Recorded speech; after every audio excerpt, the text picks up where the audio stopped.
Bon alors, je dois bien le reconnaître, c'est vrai que cet épisode de koh était un peu l'épisode de la continuité. Et épisode de la continuité, c'est la façon sympa de dire qu'il s'est pas passé grand-chose, mais je le dis tout le temps, c'est vrai que dans koh il faut pas qu'il se passe tout le temps des trucs, il faut pas qu'il y ait tout le temps des retournements de situation, et donc même si c'est vrai que c'était un peu moins télégénique que d'habitude, moi je suis content de voir que des fois c'est de manière naturelle, il se passe pas grand chose. Alors il y a eu du remplissage avec les pieds de Jean-Philippe, avec la casserole dans laquelle ils peuvent se voir, bon c'est sûr que c'est pas des trucs extraordinaires, mais je préfère ça à une arme secrète quoi.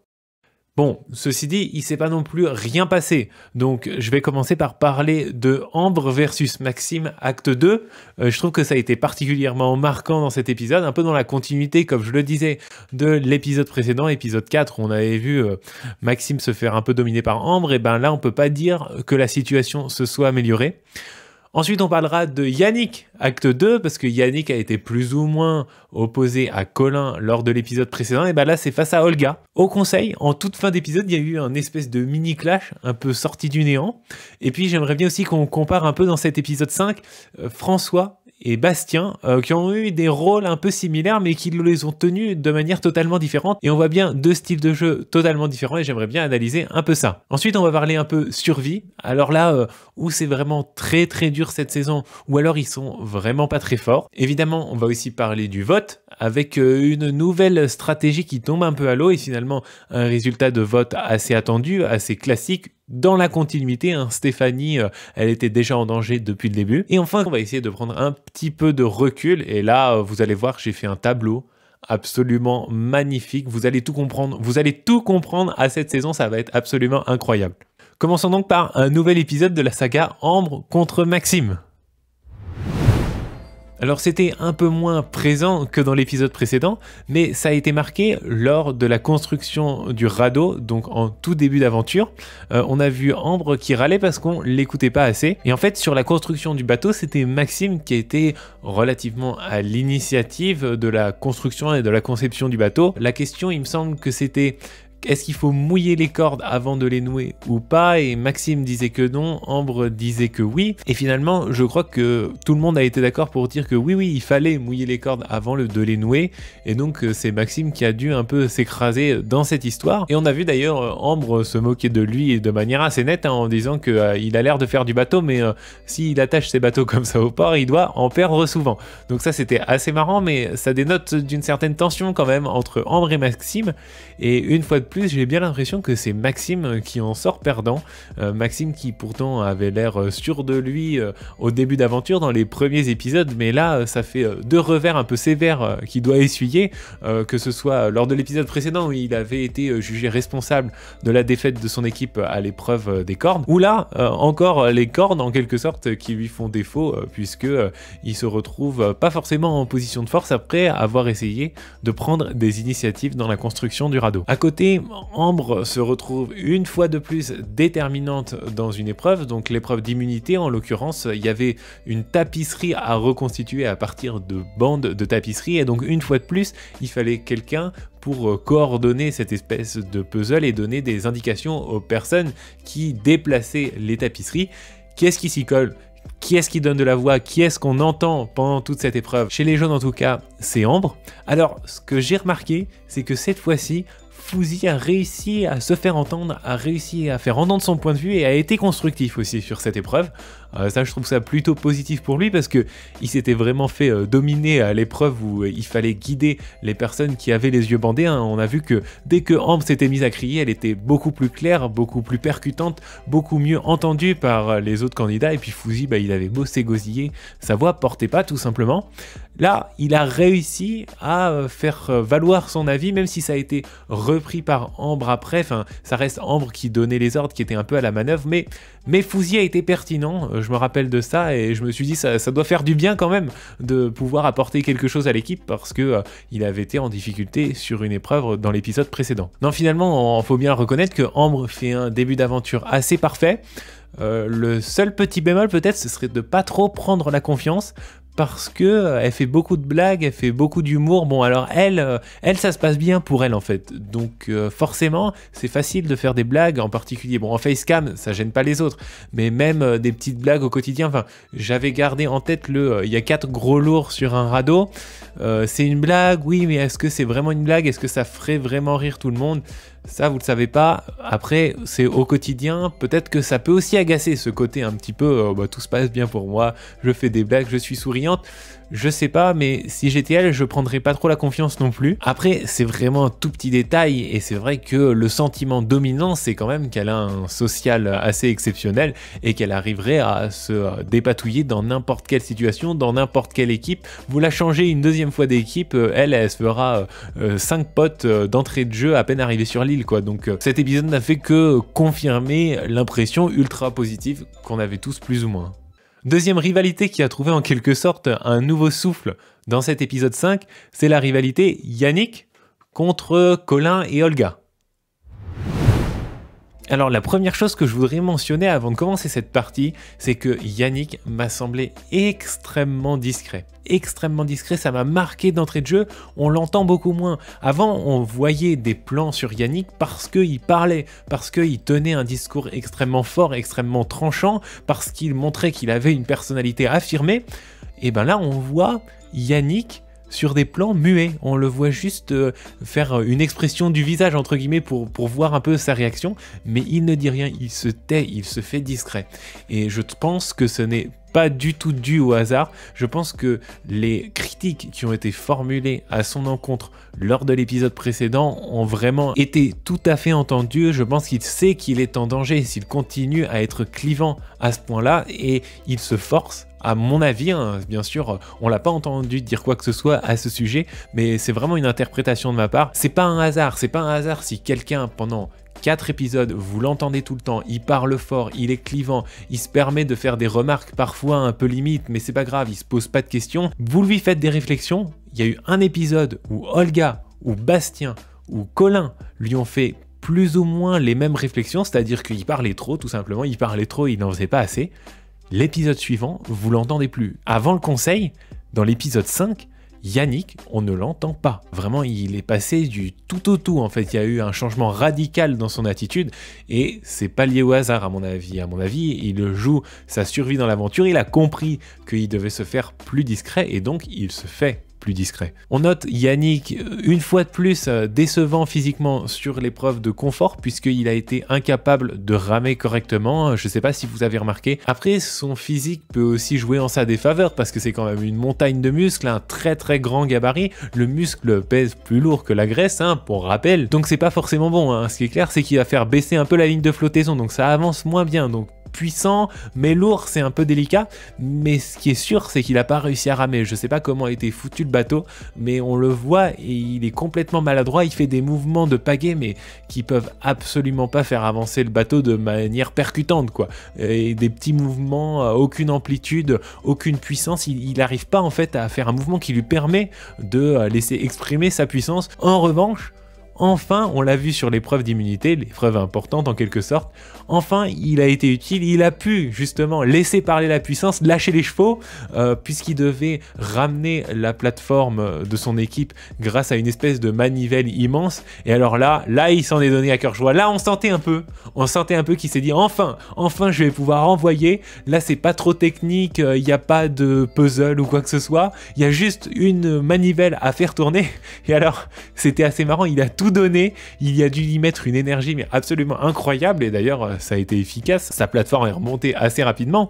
Mais par contre au niveau esprit d'équipe, c'est Nicolas qui essayait d'aider, mais il n'y arrivait pas en fait, ça tournait trop vite pour lui.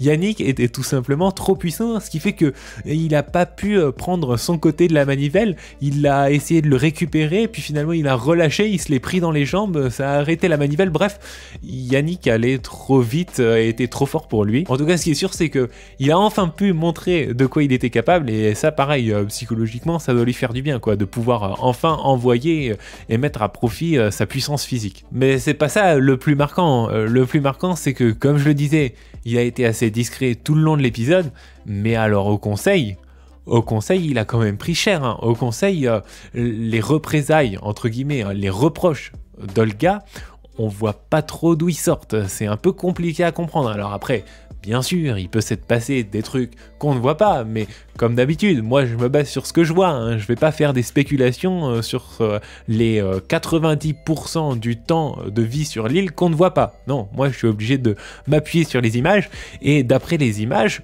les reproches d'Olga, on sait pas d'où ils sortent, quoi. On arrive au conseil, on voit pas d'où ça vient. Olga qui dit bah voilà, t'es trop présent sur le camp, moi j'ose pas m'exprimer, moi j'arrive pas, je suis mal à l'aise, je pense que Yannick va dire ci, Yannick va dire ça, donc je n'ose pas tenter des trucs.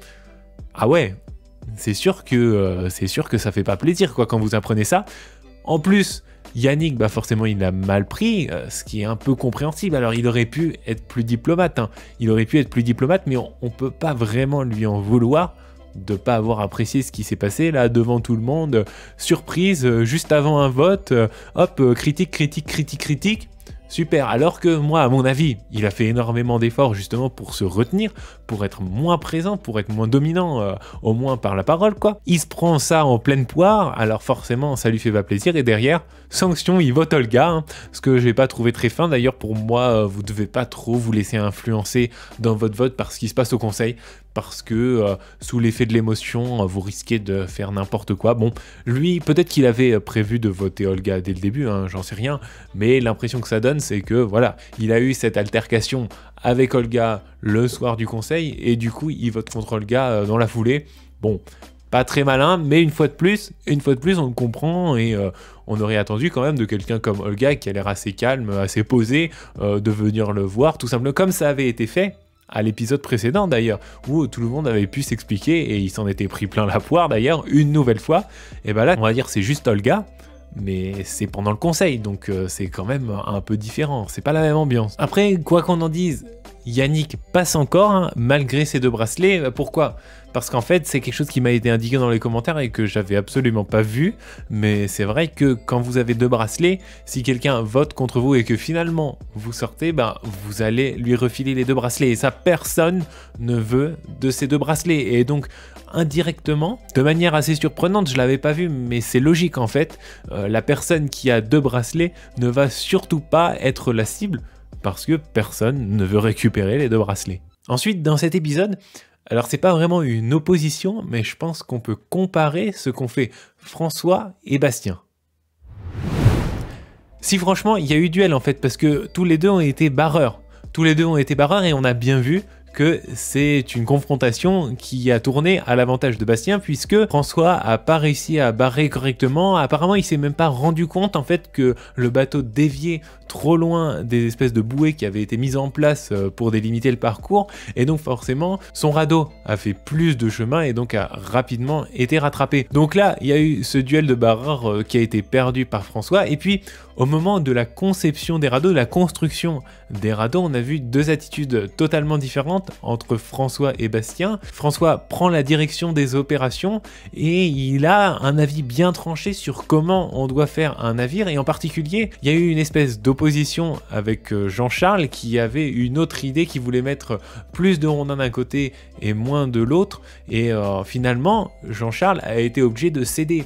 Alors on pourrait dire oui, il y a eu discussion, et puis finalement, ils se sont mis d'accord sur une solution qui a fait consensus, mais bon, quand on voit Jean-Charles et qu'on voit François, on se doute que ça s'est pas passé comme ça. Et d'ailleurs, derrière, en facecam, Jean-Charles dit « Bah ouais, mais moi, c'est pas comme ça que j'aurais vu les choses. » Donc, on sent qu'il est un peu frustré. Il y a le côté un peu directif de François qui ressort, et c'est pas très malin en fait. S'il avait vraiment été bon, quelqu'un qui a un bon leadership, on va dire, aurait réussi à remporter l'adhésion, ou du moins on n'aurait pas entendu Jean-Charles dire bah oui mais moi je pense que ça aurait été mieux comme ça. Il aurait dit bon, on s'est mis d'accord, enfin il aurait eu l'air un petit peu plus convaincu par la façon de faire de François, mais là on sent que François est un petit peu trop directif et ça peut générer quelques frustrations à son égard. À l'opposé, Bastien, lui, il connaît les cordes. il connaît les cordes, c'est tout. En fait, il cherche pas finalement à prendre la direction des opérations, mais il a une compétence et il la met à profit de son équipe, ce qui est beaucoup plus confortable parce qu'en fait, vous apportez concrètement quelque chose et vous prenez pas le risque de vous mettre qui que ce soit à dos. Donc si on compare les deux, position risquée et pas forcément payante de la part de François et position beaucoup plus tranquille et beaucoup plus favorable adoptée par Bastien. Mais bon, faut aussi avoir la compétence des nœuds, quoi. Faut être sûr de soi, sur quel nœud faire, et ça c'est pas donné à tout le monde et lui il en a tiré tous les avantages à mon avis lors de cet épisode. On passe maintenant au point survie. La survie dans cet épisode, c'est évidemment les jaunes et leur kit de pêche. Eh ben, je dis pas que c'est facile hein, de pêcher avec un harpon, mais en attendant, ils n'ont pas réussi du tout à exploiter le kit de pêche à sa juste valeur. Hein. Normalement, le kit de pêche, c'est quand même quelque chose qui vous donne un avantage décisif dans Koh-Lanta. Il y a obligatoirement quelqu'un qui va s'y mettre, qui est pas forcément un spécialiste, mais qui va finir par devenir un spécialiste en quelque sorte. Ben là, personne, il rentre bredouille de la pêche, avec en prime un mauvais état d'esprit, j'ai trouvé de la part de Colin. Alors, Colin n'est pas le seul concerné dans cette histoire. Qu'est-ce qui s'est passé? Il s'est passé que Stéphanie et Seta ont décidé d'essayer le kit de pêche. Bon, elles ont décidé qu'elles essaieraient en premier. Et là, qu'est-ce qu'on voit? Tout le reste de l'équipe qui se moque, qui reste sur la plage et qui dit qu'elles vont jamais y arriver, que les palmes sont trop grandes, sont trop lourdes, que ça va consommer beaucoup d'énergie, que ça va être difficile, mais c'est nul. C'est nul comme état d'esprit, en fait, ça se fait trop pas. Enfin, même si vous savez que les personnes qui sont parties utiliser le kit de pêche, c'est un peu sur une envie passagère et que c'est pas forcément les personnes les plus à même à avoir des performances incroyables en natation, bah vous soutenez tout simplement, vous soutenez au moins l'initiative. Voilà, elles ont essayé. Évidemment, ça avait peu de chances de fonctionner d'après ce qu'on nous a dit sur leur capacité en natation, mais il n'empêche, ça aurait pu marcher. On sait jamais. Elles ont fait l'effort d'essayer un truc nouveau, d'essayer d'apprendre à se servir d'un harpon. Et alors, je parlais de Colin, parce que Colin est la personne à qui elles ont fait appel pour recharger le harpon. Et c'est vrai que ça faisait un peu sourire, c'est-à-dire que Stéphanie en particulier dit « Oh ben je vais vous ramener des raies, vous pouvez manger hein, parce que je vais vous ramener des raies. » Ah ouais d'accord, donc t'as jamais utilisé un harpon de ta vie et tu te permets de dire « Je vais vous ramener des raies. » Ouais, faut être sûr de soi quand même. Et là on voit quoi? On voit qu'en fait elles n'ont pas suffisamment de force pour réarmer le harpon. Donc c'est vrai que tu te dis, bon, elles auraient peut-être mieux fait, en particulier Stéphanie, de se renseigner un peu avant d'annoncer qu'elles allaient faire la pêche miraculeuse. C'est une chose, mais bon, au moins l'initiative est là, quoi. Elles ont essayé, fallait le faire. C'est quand même assez admirable de leur part de se donner du mal, même si c'est pas les personnes les plus à même de faire ça. Réaction de Colin, bon ben il recharge le harpon et il se tire. Mais ça allait se passer comment, quoi? À quel moment ça allait marcher? C'est-à-dire qu'à ce moment-là, il fallait à mon avis prendre l'initiative de dire bon bah écoutez, je viens avec vous, on fait ça à trois, puis au moins, c'est pas forcément moi qui vais pêcher tout le temps, mais au moins il y aura quelqu'un de suffisamment fort pour réarmer le harpon à chaque fois. Là non, en fait, il réarme le harpon une fois, et puis après il retourne se coucher, on sait pas trop ce qu'il va faire là, mais et elles vont nager encore 50 mètres jusqu'à l'endroit où il y a des poissons, elles vont tirer un coup, et puis après elles vont faire quoi? Elles vont revenir sur la plage et puis faire 50 allers-retours. Enfin là il y a quand même une certaine logique à avoir, donc socialement c'est pas terrible parce que ils aident pas deux personnes qui font des efforts pour nourrir la tribu, ou au moins leur dire bon écoutez là ça va quand même être un peu compliqué, laissez-nous essayer, je sais pas. Après on n'a pas tout vu, mais il n'empêche de ce qu'on a vu, ça m'a pas semblé très malin de la part de Colin ni des autres, sachant que Colin derrière il essaye il me semble avec Nicolas d'utiliser le kit de pêche, et il fait rien non plus avec, donc pas très bon socialement, et puis pas très bon techniquement dans la mesure où il n'a pas réussi à s'en servir. Une fois de plus, j'ai jamais dit que c'était facile, hein. Mais quand vous vous permettez d'être un peu médisant sur ce que font les autres, et puis que derrière vous y arrivez pas vous-même, bon bah voilà, je pense que un petit peu d'humilité, un petit peu de retenue dans ce que vous dites serait de bonne aloi. Et puis du côté des rouges, on perd encore le feu. Alors c'est un peu bizarre quand même, où il fait très très humide et c'est vraiment très compliqué de faire le feu, ou comme ils savent qu'ils ont des pierres à feu, bah tout simplement, ils font plus trop l'effort de se lever la nuit, ils ont plus cette hantise que peuvent avoir certains aventuriers dans la plupart des saisons en fait, de perdre le feu. Bon, c'est un peu dommage, mais d'un autre côté, si les conditions sont vraiment particulières, vraiment très humides, bah fallait bien s'adapter. On pouvait pas laisser les aventuriers dans des conditions vraiment particulières et puis leur dire débrouillez-vous pour faire du feu et puis si vous passez 40 jours sans feu, vous passerez 40 jours sans feu. Non, ça c'est pas possible. Maintenant, c'est un tout petit peu dommage de les voir être un peu plus négligents sur garder le feu sous prétexte qu'on leur a donné du matériel particulier. Voilà, un peu bête mais sans doute nécessaire et puis ça reste qu'un détail dans cette aventure, pas de quoi en faire tout un plat. Parlons maintenant des résultats du vote de cet épisode. Mais avant ça, si vous aimez la vidéo, like, abonnement, commentaire, partage, on n'oublie pas, c'est très important. Un résultat des votes assez attendu en fait, assez attendu parce que Stéphanie était déjà en danger lors du conseil précédent, elle s'en était tirée sur un coup de chance à la boule, donc c'était Mathéo qui avait été éliminé, mais finalement le fait de revoir Stéphanie sur la sellette n'était pas vraiment une surprise. Alors pas vraiment une surprise, moi personnellement j'y ai cru à cette histoire d'ex bleu, donc apparemment, ça c'est intéressant, il y a un trio d'ex bleus qui est très soudé, enfin on sait qu'il y a un trio d'ex bleus, ça c'est sûr, mais ils sont très soudés, ils ont l'air de jouer ensemble, de très bien s'entendre et de voter ensemble, et donc c'est un argument qui a été mis en avant par Stéphanie pour essayer de se sauver. Pareil, hein, très belle tentative, quand on voit dans certaines saisons des candidats qui se laissent complètement aller, qui n'ont pas vraiment envie de rester dans l'aventure, en fait, dès qu'ils sont sur la sellette, ils n'ont plus envie de rien. Là, Stéphanie, une fois de plus, elle fait l'effort d'une part en cherchant un collier, ça c'est le truc de base, mais encore tous ne le font pas, hein, de faire valoir le fait qu'il y a ces trois bleus qui votent ensemble, et si elle dégage, ben, ça fera une personne de moins qui pourrait voter contre ces trois bleus, qui pourrait essayer de casser le trinôme. Bon, en l'occurrence, moi j'aimais beaucoup cette idée, je me suis dit que ça marcherait peut-être, mais quand on voit le résultat des votes, il n'a jamais vraiment été question pour personne, à part Stéphanie, de voter contre ce trio d'ex bleus. Pourtant, Yannick avait l'air fanat, parce que Yannick, avec ses deux bracelets, bon, je viens justement de dire que ça le protège, mais éventuellement, il y aurait pu y avoir une tentative de retournement de situation, je sais pas.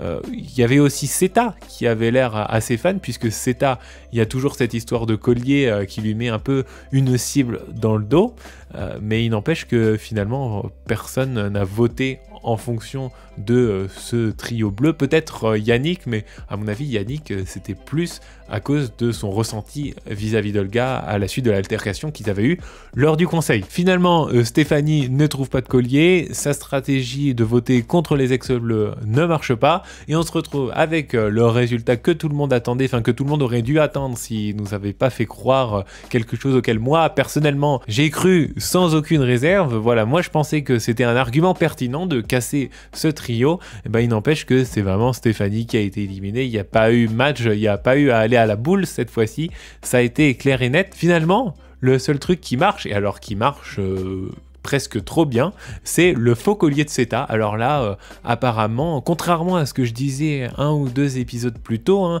même Nicolas a l'air complètement convaincu du fait que Seta a un collier. Elle n'essaye pas de faire croire le contraire, elle fait exprès de maintenir le mystère, et il y a toujours un petit vote Seta qui traîne, histoire de lui faire peur, mais elle sortira rien comme elle dit, parce qu'il n'y a rien à sortir. Alors elle en est bien consciente que ça lui met une cible dans le dos, et pourtant elle ne fait rien, elle ne dit pas non mais écoutez, il n'y a pas de collier, arrêtez de croire ça, et puis surtout arrêtez de dire bon ben on va voter Seta pour lui faire peur.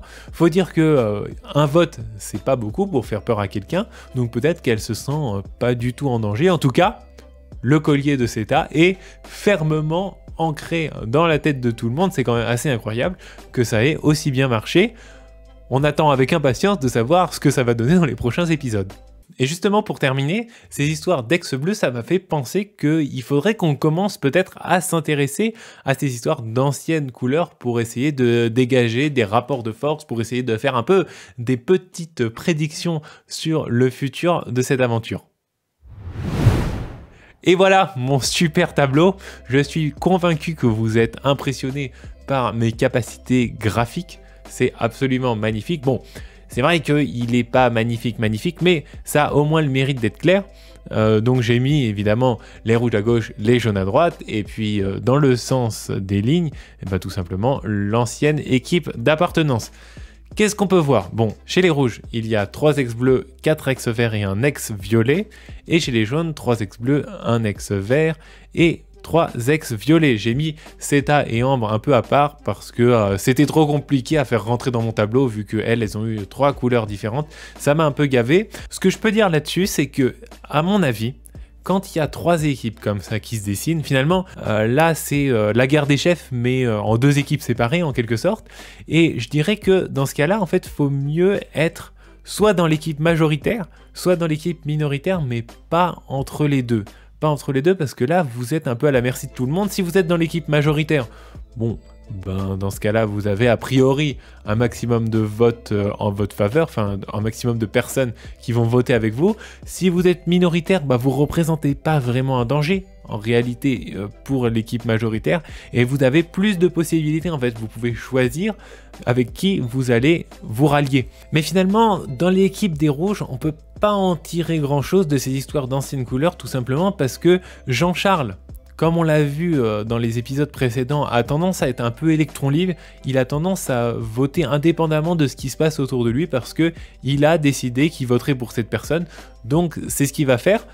Et puis Seta, comme je le disais, c'est un peu difficile aussi de prévoir ce qu'elle va faire. Donc ça fait quand même 2 personnes qui sont électron libres, qui sont un peu indépendantes de ces histoires d'anciennes couleurs. Donc c'est difficile de faire des prédictions.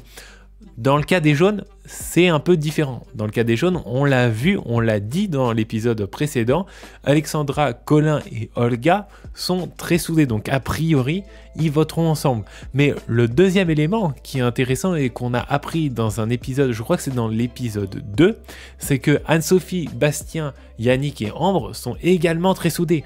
Au moment où il y avait encore 3 équipes, on a appris que Anne-Sophie, Bastien, Yannick, Ambre et Jean-Charles avaient décidé de faire une sorte d'équipe dans l'équipe et de marcher ensemble. Et donc à ce moment-là, c'est là qu'on savait que ça allait se jouer au conseil suivant entre Stéphanie et Mathéo. Donc on peut dire également que Anne-Sophie, Bastien, Yannick et Ambre sont très unis dans l'équipe des jaunes. Donc ça fait vraiment 2 blocs qui vont s'opposer dans l'équipe des jaunes. Et au milieu, qui on a?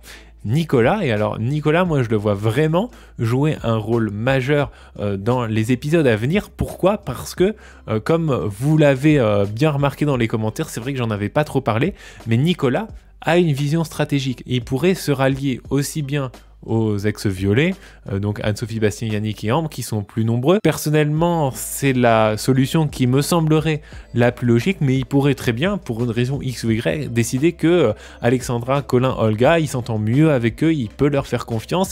Dans tous les cas, je pense que ça va être extrêmement intéressant dans les prochains épisodes. Si jamais les jaunes, une fois de plus, retournent au conseil, je pense que Nicolas a une vision stratégique. Nicolas a parfaitement conscience du rôle charnière qu'il peut jouer dans son équipe et ça va être intéressant de voir tout simplement comment il tire profit de la situation qui est la sienne à l'heure actuelle.